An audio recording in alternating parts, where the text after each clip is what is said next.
Sa bigat ng bayawak, sa pag-struggle yung kamay ko medyo nanginginig pa. Tingnan natin ang B-complex kasi this animal is very stressed already. Hopefully that will stand sa biyahe natin papuntang Maynila. Malaki na yung may tutulog.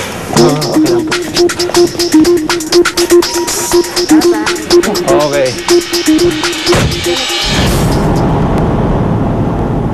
Habang nasa biyahe, hindi namin namalayan na nakalas na pala ang mga tali niya sa katawan. Mistula itong bata na dahan-dahan na tumayo at nais makilala ang kanyang mga bagong kasama. Kitang mas naging kalmado na ito. Ang ganitong uri ng bayawak ay matatagpuan lamang sa Palawan, Mindoro at Luzon. Pero mas malaki pa ang kanilang silbi sa pagbalanse ng ecosystem. Nakakatulong kasi silang makabawa sa pagkalat ng dumi o bakterya na dulot ng mga patay at decaying na hayop.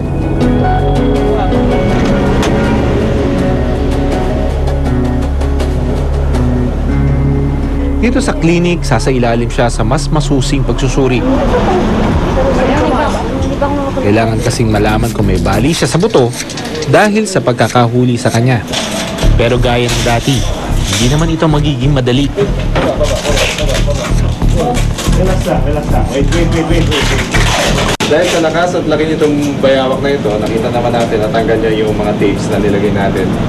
At buti hindi siya nagwala sa loob ng cage siya kanina sa sasakyan, no?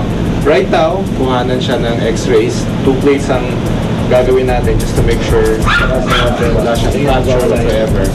Okay? Alright. Ilang minuto pa, nakita na namin ang resulta.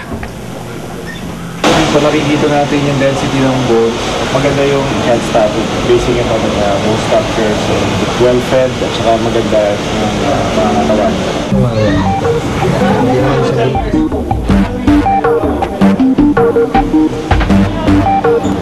Nilinis ko rin ang kanyang sugat dahil sa ilang beses niyang pagpalag sa loob ng hawla.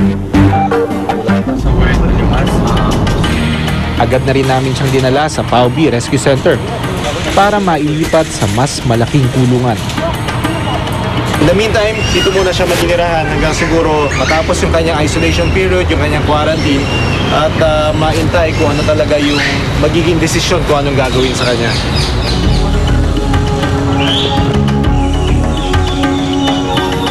So pwede naman talaga nating ibalik itong bayawak na ito dun sa lugar niya. Kaso alam na ng mga tao dun sa barangay na saan natin siya ilalagay, yung nag-i-exist na ganito kalaking bayawak dun sa lugar.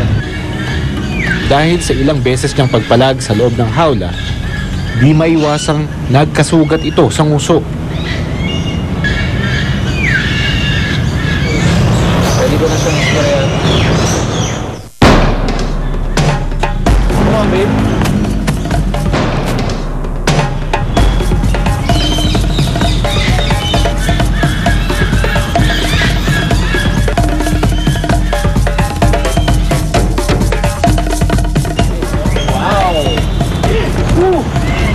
Susukatin, halos mas matangkad pa siya sa akin.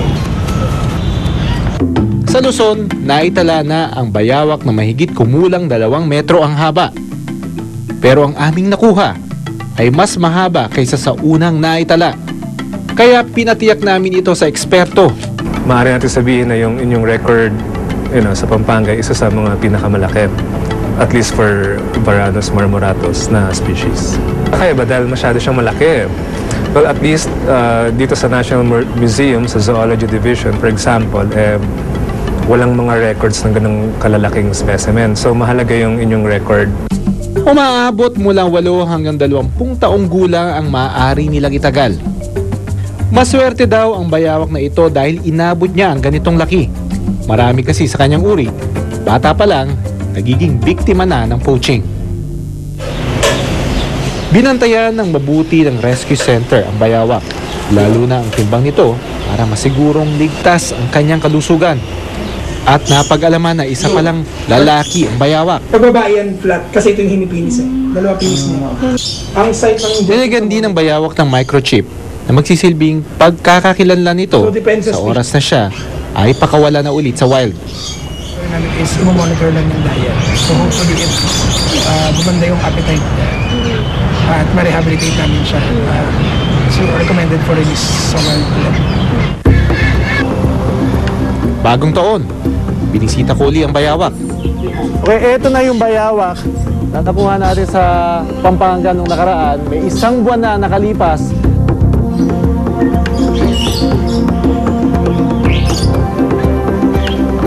Kaya natin siya ginagamot dahil ang pag-asa natin is eventually ma-release natin siya back into the wild. Ang pagkuha kasi ng ganitong hayop sa isang kagubatan, sa isang lugar, habitat, nagbawas tayo ng isang elemento ng lugar na kung saan siya nakatira. Ngayon, kapag nagbawas tayo dito, hindi lang siya apektado, kundi madaming bagay dun sa paligid niya. Ang bawat pagsagip ay panibagong pagtuklas. At minsan ay pagkakataon para makagawa ng bagong record. Patuloy nating magagawa ito kung hindi tayo magsasawang maging interesado sa ating kapaligiran. At kung ang simpleng interes na ito ay magdadala sa atin para mas makialam at pangalagaan ang ating kalikasan. Yan muna bahala sa'yo. Ako si Doc Ferd Stresio for The Be Wild.